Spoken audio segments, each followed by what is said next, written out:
Semua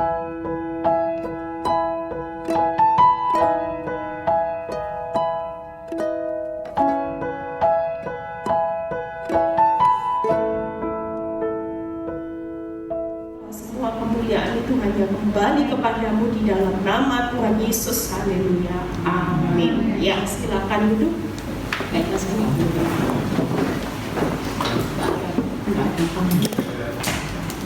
Sini aja. Shalom semuanya. Ya. Saya suaranya habis, saudara ya. Kemarin sama Fran sama Mama datang ke Bali makan lombok, makan babi guling, ya. Hari ini benar-benar, tapi puji Tuhan, saya tadi pagi bilang nih, Tuhan kasih saya kekuatan supaya saya bisa berkhotbah sesuai dengan apa yang Tuhan mau, ya. Kita percaya bahwa hari ini tema daripada talk show adalah tentang wanita milenial, ya. Banyak di antara kita hari-hari ini, termasuk tadi pagi sebelum saya kesini, ya, ada banyak ibu-ibu yang sudah konseling sama saya. Bagaimana mengatasi keadaan hidup? Bayangin saudara, beban hidup itu tidak mudah, ya.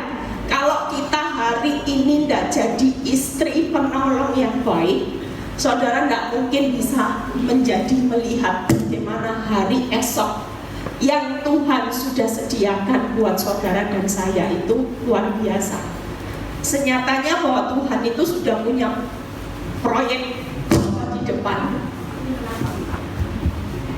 Ya, kita percaya. Ibu ini bilang ini, Bu Eli, tolong saya punya suami yang sudah tidak kasih uang, ya, yang tidak hari itu tidak pelitnya luar biasa, tiap hari selalu KDRT. Jadi Bu Eli, gimana caranya saya bisa bertahan sementara orang tua saya dan keluarga besar menyuruh saya untuk bercerai? Kamu buat apa hidup toh tidak dipelihara suami? Kamu harus kerja, kamu bisa menghasilkan uang sendiri. Tapi kenapa saudaranya bilang gini, kamu mau bertahan dengan suami yang tipe seperti ini? Dan singkat cerita, ketika dia keluar unek-uneknya, saya cuma bilang ini, Ibu, hidup ini tentang Tuhan, bukan cerita hidupnya tentang kita lagi. Kalau kita hari ini mau bertahan, ya, kita hari ini mau ikut setia, oh ya, mungkin bisa jauh lebih baik, ya. Ya, kayaknya.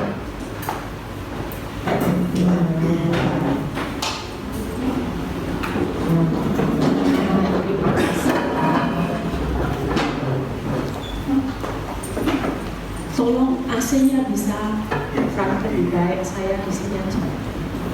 Enggak ngomong kepala saya. Oke, nggak usah mati, nanti panas, nggak usah, ya.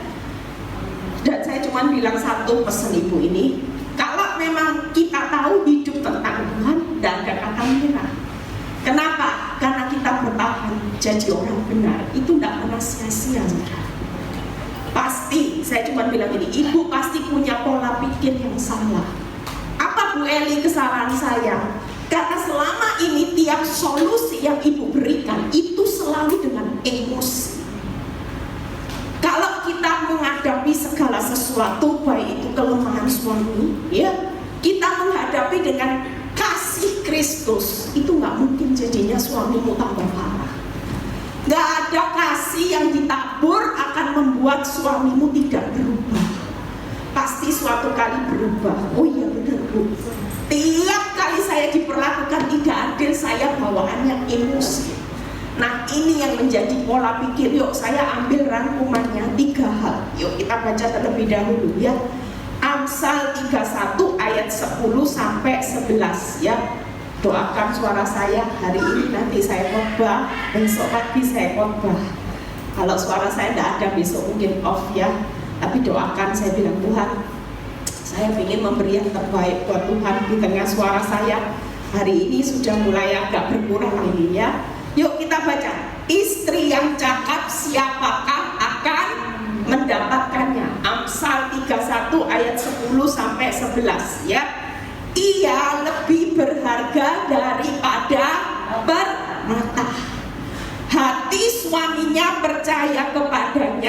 suaminya tidak akan kekurangan keuntungan. Firman Tuhan berkata, kalau kita jadi istri yang cakap dan menjadi istri yang mempunyai nilai keberhargaan di hadapan Tuhan, seharusnya suami kita itu tidak akan kekurangan suami kita diberkati Tuhan. Kenapa? Karena Tuhan memperhitungkan saudara dan saya sebagai penolong yang cakap dan berharga. Itu sebabnya ketika saya baca firman ini, saya bilang gini, oh berarti kalau suami itu mau diberkati, Tuhan lihat istrinya enggak? Kalau penolongnya enggak bisa mempunyai nilai yang cakap dan berharga, bawaannya emosi, bawaannya pikiran negatif, bawaannya respon salah, jangan mimpi suamimu juga akan diberkati.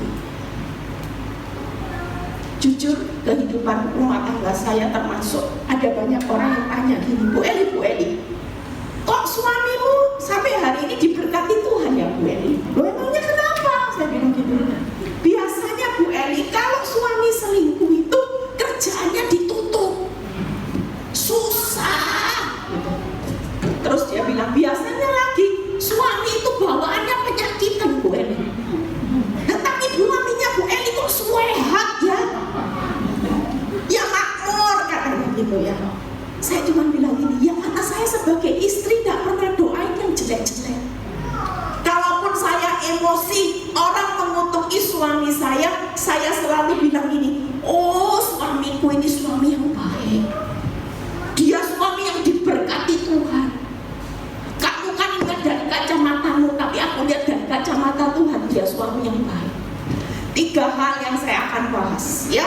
Dari situ saya cuma merangkum 3 hal. Yang pertama, bagaimana kita mau jadi istri penolong, wanita yang milenial, nggak gampang baper, sedikit-sedikit emosi, sedikit-sedikit lihat fakta, sedikit-sedikit lihat keadaan, langsung bawaannya melo. Enggak saudara. Kalau kita mau jadi istri yang cakap berharga dan suamimu tidak kekurangan keuntungan, kuncinya adalah dari saudara sebagai istri penolong. Jangan salah, kalau penolongnya kuat, penolongnya itu hidupnya berharga dan cakap di pemandangan Tuhan, yakinlah bahwa apa yang dikerjakan suamimu Tuhan perhitungkan. Amin. Yuk 3 hal ya. Yang pertama, ciptakan solusi itu dengan bangun cinta. Apa bangun cinta Bu Eli? Yaitu tetap menciptakan solusi. Jangan kalau suami sudah ketahuan selingkuh, jangan pakai cara preman, jangan pakai cara dunia, cara penghakiman ya. Tapi kita mau mulai hari ini, yang suaminya KDRT, yang suaminya pelit, sudahlah. Cara kasih pengampunan itu gimana Bu Eli? Rela. Ya sudahlah Tuhan, bulan ini dikurangi, awas ya bulan depan. Nah, kalau sudah seperti itu, saudara akan terjadi beneran. Kenapa? Karena iblis tahu kelemahanmu. Sudah dipatok, belum terjadi, sudah diomongi, awas kalau bulan depan kamu kurangi jatah saya akan marah. Tapi kalau kita jadi istri yang milenial, tidak baper, walaupun dikurangi, sudahlah, saya belajar. Saya cuma bilang gini sama Tuhan, saya tahu bahwa hidup saya dipelihara dari kantongnya surga. Saya bukan dipelihara semata-mata dari kantong suami saya, karena suami saya itu adalah alat. Kalau yang surga tutup, kantong suami saya nutup enggak saudara? Tutup. Tapi kalau surga melimpah, percayalah, sesusah-susahnya suamimu bekerja, Tuhan tidak akan pernah menutup keuntungannya. Amin. Amin. Itu sebabnya jangan pernah jadi preman ibu-ibu. Jadi seorang wanita penolong yang milenial. Dalam segala hal, sudahlah ingat kata Bu Eli. Solusinya bukan marah. Solusinya bukan lagi emosi. Hanya karena perasaanmu engkau marah. Tapi solusinya ketika kita jadi wanita yang milenial adalah bagaimana kita memiliki hati yang kasih. Amin. Ketika hati yang kasih, nanti kita lihat ya. Ini mic-nya buat jantung ya. Sudah suara saya hampir mau hilang. Ayo, nanti kita bahas satu persatu ya. Yang kedua, jangan menjadi Tuhan atas pasangan kita. Ya, saudara dan saya ini enggak ada. Kurang besar. Yuk buka dulu. Jangan menjadi Tuhan atas pasangan kita. Kita tidak diciptakan untuk merubah orang lain atau pasangan kita. Ingat ya, sumber pertengkaran yang paling sering terjadi karena saudara dan saya berusaha merubah pasangan kita. Anak-anak kita ya, mungkin kita berusaha merubah, tapi kalau keteladanan dalam hidupmu tidak pernah jadi contoh, tidak bakalan suami dan anak-anakmu akan berubah, saudara. Percayalah, kalau kita hari ini menjadi Tuhan dan saudara merasa bahwa ini harus berubah sesuai dengan apa yang saudara mau, tidak akan terjadi perubahan. Tapi yang benar adalah bagaimana kita diciptakan untuk merubah diri kita sendiri. Suamimu pelit, suamimu tidak berubah, tidak jadi masalah. Setiap kali saya melihat keadaan hidup saya semakin buruk, saya tidak pernah menyalahkan keadaan. Saya tidak pernah salahkan suami. Saya tidak pernah salahkan Tuhan. Saya cuma berkata di depan Tuhan, Tuhan, aku tahu ini cuma ujian. Semua yang hal buruk masih terjadi dalam hidup saya. Saya mengalami proses, suami saya juga mengalami proses. Kita berdua bukan hanya suami yang harus berubah, tapi saya juga makin dimurnikan serupa dengan karakter Kristus. Amin, saudara. Dan di situ yang ketiga, coba kita lihat, tertawa melihat hari esok. Seorang wanita yang milenial itu tidak pernah takut, saudara. Menghadapi tantangan apapun, dia tetap akan tersenyum. Kenapa? Karena dia tahu hari esok saudara dan saya sudah Tuhan jamin. Kalau kita jadi istri yang cakap, penolong, berarti penolongnya harus kuat nggak, saudara? Harus. Kalau kita nggak kuat hari ini, kita bisa lihat nggak seisi rumah kita akan sampai di hari esok dengan punya masa depan yang luar biasa? Nggak bisa, saudara. Artinya Tuhan bilang ini, setiap wanita yang milenial yang mampu berdiri teguh hari ini adalah mereka yang tidak takut menjalani hari esok bersama aku. Amin. Tanpa saudara sadari, kalau saudara bisa tertawa melihat hari esok, saudara akan menghantam. Suami anak-anakmu akan tiba di hari esok yang Tuhan sudah sediakan buat saudara dan saya. Seringkali ada berapa banyak istri-istri ya, khususnya ibu-ibu yang masih muda, ini miris, saudara. Ada banyak ibu-ibu kalau sudah masalah rumah tangganya ya, bahkan ini ada perkumpulannya. Rata-rata usianya 30, bawah 30 lebih dikit, itu komunitas mereka. Dan mereka berkata seperti ini, kalau dapati pasangan hidup kita sudah mulai banyak pula, paketnya mulai lengkap, lebih baik kita tinggalkan mereka. Mumpung usia kita masih produktif untuk laku, daripada bertahan kalau sudah kepala 4 susah.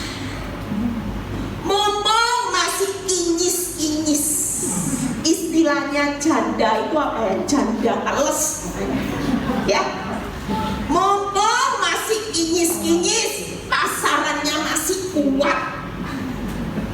Kalau sudah kepala 4, kepala 5, pasarannya didiskon mau berapa persen, sulit laku.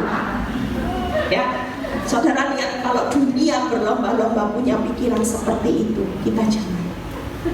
Kita jadi wanita milenial. Tuhan, suamiku paketnya lengkap. Sudah pelit, kasar, selingkuh lagi Tuhan. Kira-kira boleh nggak tukar tambah? Oh, nggak boleh. Saudara dan saya mulai hari ini loh, diterapkan dalam hidup rumah tangga saudara. Pulang nggak bawa uang, bawa kebun binatang keluar semua. Haleluya. Kata Bu Eli, solusinya bukan dibuatkan teh dicampur racun, tapi tetap dibuatkan teh yang manis. Kenapa? Ini suamimu pulang nggak bawa uang, nggak transfer berhasil, ya tetap solusi ini saudara. Jangan lagi dimasakkan nasi dicampur garam, ya tetap dimasakkan bumbunya lengkap saudara. Percayalah, kalau kita ini cuma ujian. Kalau saudara bisa bangun solusi ini saudara, siapa yang akan memberkati saudara? Sumber di atas segala sumber. Suamimu yang paling akan diberkati Tuhan, dan waktu dia diberkati, hidupnya pasti melimpah atas hidupnya. Percaya itu, karena saya sudah mengalami saudara. Saya nggak pernah doakan yang buruk tentang suami saya. Bu Eli kalau Pak Nyoto beri berkati, Bu Eli kecipratan enggak? Kecipratan saudara. Kenapa? Karena tiap hari saya bangun solusinya cinta. Senyum, dapat bukti senyum, dicuekin senyum. Itu. Yang kedua, yuk buka ciptakan solusi, ya. Jadi kalau 3 hal ini jadi kehidupan saudara, kira-kira rumah tangga saudara aman, damai, sejahtera atau perang saudara? Kayak neraka pasti. 3 ini yang saya praktekkan. Waktu dia belum berubah, saya tidak pusing. Saya cuma bilang ini, Tuhan, yang penting aku sudah berubah. Tidak usah ngurusi suamiku. Suamiku ada di dalam tanganmu. Aku yang mau berubah. Sesulit apapun, saya tidak akan pernah takut dengan hari esok. Suami saya selingkuh sampai punya 2 anak, cuekin saya tidak takut. Karena saya tahu. Yuk buka satu persatu, setelah itu kita dengar kesaksian, ya. Setelah itu kita mau tanya jawab. Jadi ibu-ibu setelah pulang dari ini akan banyak kesaksian wanita yang milenial, ya. Akan banyak suami-suami yang lihat, oh iya ya, biasanya ibu ini kalau uang belanja aku kurangin, ngomel aja. Nah ini kok malah dimasakin cacek muluke, bukan cak kangkung. Perubahan itu terjadi saudara. Dan saudara jangan main-main. Waktu itu engkau kabur, Tuhan yang di atas menilai hidupmu. Kalau dia yang memberi upah, percayalah, jalan buntu sekalipun dia pasti sanggup. Amin. Kenapa? Karena Tuhan tidak tahan hatinya. Ini 3 hal. Yuk buka satu persatu, ya. Bagaimana ciptakan solusi? Yuk buka Amsal 31 ayat 12. Kita baca. Ia berbuat baik kepada suaminya dan tidak berbuat jahat sepanjang umurnya. Jadi 3 hal kalau kita mau bangun cinta itu tadi lebih gue. Sudahlah, nggak usah pakai solusi marah. Mulai sekarang yang solusi marah, solusi jengkel, solusi dengan maki-maki mulai dibuang. Saudara percaya hari ini pastikan saya mulai belajar mempersiapkan packing koper saya. dalam arti, dalam persiapan kalau kita sewaktu-waktu dibawa pulang ke rumah Bapak, saudara bawa koper itu isinya jelas. Amin ya saudara. Yang saudara simpan emas batangan berlian, ya, yang saudara kejar rumah, tidak bisa. Masuk koper, pulang ke rumah Bapak, semua barang itu dikeluarin. Surga tidak ada. Tapi mulai hari ini persiapkan. Tuhan ingatkan saya seperti Gue bilang gini, packing kopermu, karena tempat ini cuma transit. Dunia di mana kamu hidup ini cuma sesaat. Sewaktu-waktu aku panggil engkau pulang ke rumah Bapak, di mana itu tempat tinggalmu selama-lamanya. Pastikan engkau sudah packing barangmu. Orang di tempat perjalanan, kita harus packing. Pastikan yang benar isi kopermu itu benar. Waktu pulang dibuka, kopernya semua diterima sama Tuhan. Apa? Muaramu, karaktermu. Jadi jangan lomba-lomba kejar nama baik. Crazy rich, Ferrari 3 bulan, itu bukan termasuk dalam koper. Suatu kali kalau pulang, yang namanya Ferrari, rumah mewah, tidak ada hitungannya, suruh buang. Tidak bisa saudara.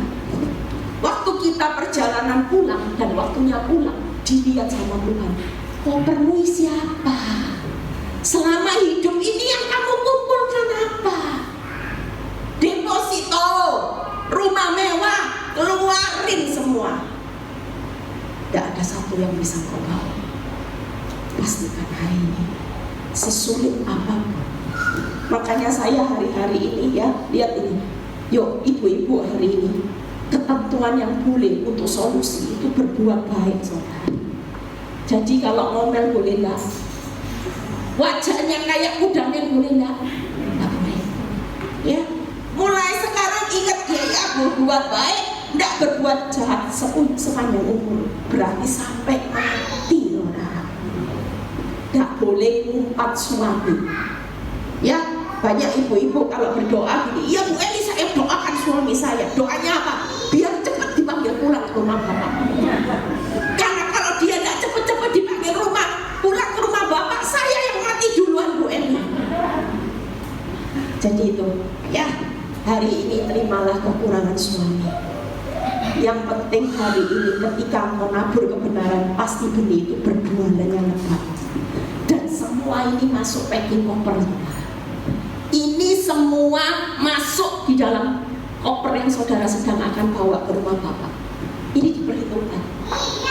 Ditanya selama hidup sudah berbuat baik, dicari tahu semua. Ini barang-barang yang akan kau bawa nanti, karena itu ada perhitungannya. Amin. Yuk yang kedua, bagaimana kita hari ini jangan menjadi Tuhan atas pasangan kita. Yuk buka dulu Matius 7 ayat 12. Ya, 2 ayat kita selesai. Matius 7 ayat 12. Segala sesuatu yang kamu kehendaki supaya orang berbuat kepadamu, berbuatlah demikian juga kepada mereka. Itulah seluruh isi hukum Taurat dan kitab para nabi. Jadi jangan banyak menuntut orang Galatia 6 ayat 4 sampai 5. Yuk baca sama-sama. Ya.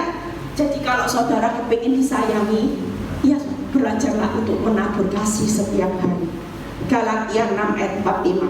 Baiklah tiap-tiap orang menguji pekerjaannya sendiri, maka ia boleh bermegah melihat keadaannya sendiri dan bukan melihat keadaan orang lain.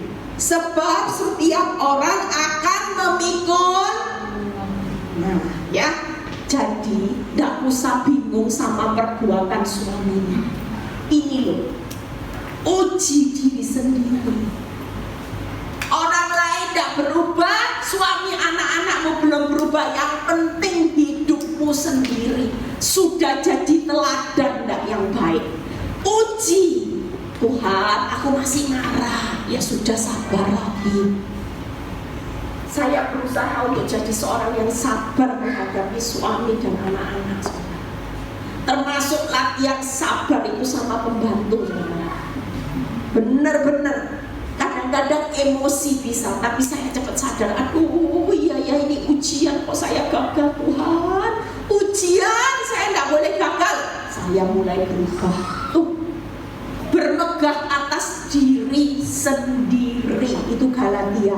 Jadi tidak usah lihat orang lain tidak berubah. Yang penting waktu diuji, saudara bisa bangga di hadapan Tuhan. Tuhan, aku berhasil tadi Tuhan. Tadi dipancing emosi sama suami saya. Aduh Tuhan, untung saya sabar. Ujiannya lulus, saya bermegah. Saya ngumpulin poin. Karena tadi dipancing emosi, saya langsung pikir ini cuma ujian, jangan marah, jangan terpancing. Coba kalau setiap ibu-ibu praktek, kita ini tanggung jawab diri sendiri. Suamimu tanggung jawab sama Tuhan, hidupmu juga. Jadi kalau 3 hal ini dipraktekkan, tidak usah jadi Tuhan atas pasanganmu. Izinkan pasanganmu sendiri juga nanti akan diuji sama Tuhan. Dia akan bertanggung jawab sendiri atas apa yang ditabur. Apa suami saya nggak nabur apa yang dia tuai? Nabur. Sering kali suami saya juga bilang gini, kamu kira hidup saya itu bisa ketawa-ketawa itu enak? Hati ini loh tidak ada damai. Masalahnya sendiri berbuat dosa dalam hati saya. Ya, tidak mungkin saudara. Suami yang didoakan istrinya kencang itu pasti mengalami satu yang membuat dia tidak akan pernah damai. Hidup mereka pasti tidak akan pernah ada damai. Waktu engkau berdoa, waktu engkau berubah, senyatanya Tuhan juga sedang menguji hidupnya, saudara.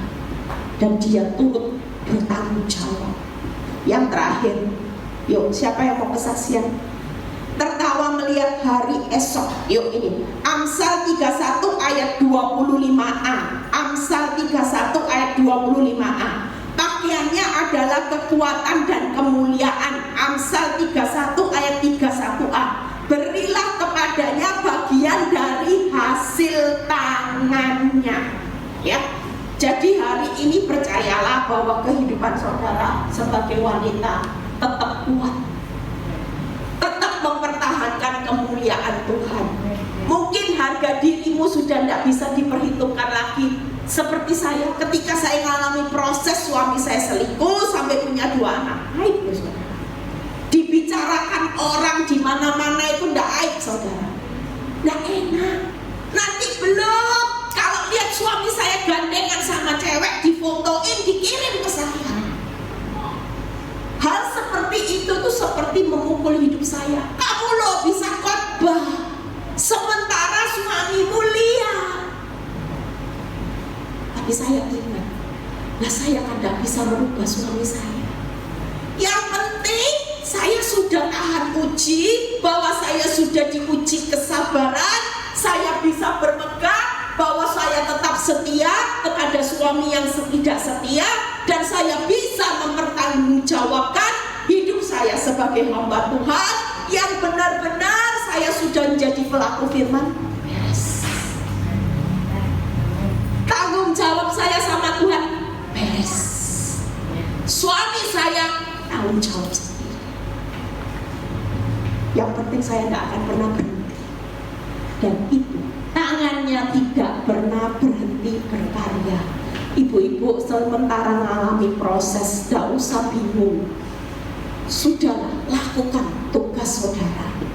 Berbuat baik-baik. Selama ada kesempatan untuk melayani Tuhan, melayani Tuhan. Karena tiap tangan saudara, itu yang Amsal 31 ayat 31. Berilah kepadanya bagian dari hasil tangannya. Hari ini semua yang kau berbuat di tengah proses, Tuhan tetap memberikan hasil. Makanya hasilmu jangan sampai engkau salah menabur. Yang ditabur benihnya iblis terus marah, dendam, amarah, ribut, mau tonjok lakor. Nah itu nanti diperhitungkan Tuhan hasil tanganmu. Tangannya tidak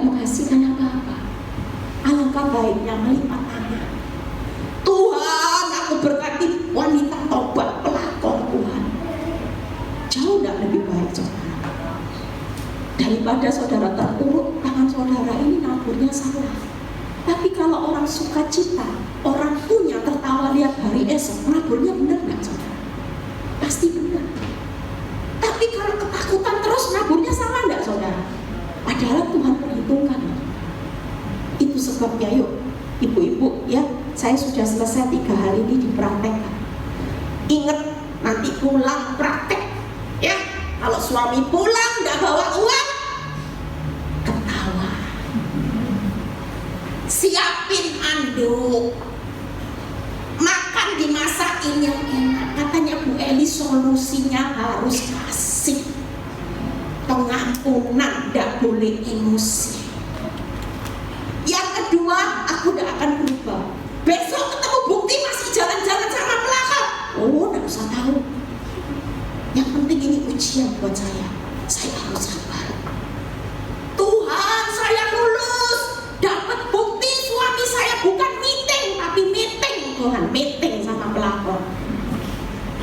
Tapi waktu pulang Tuhan saya diuji. Iblis lagi taruh bara api di dalam hati saya. Tapi saya bisa kunci mulut Tuhan.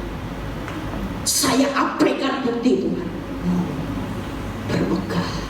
Saya setiap kali seperti itu. Waktu saya bisa menang, saya bilang Tuhan, saya lulus ya. Amin. Amin saudara. Tantangan hidup akan bertambah. Yuk saya serahkan yang mau kesaksian. Nanti baru tanya jawab ya.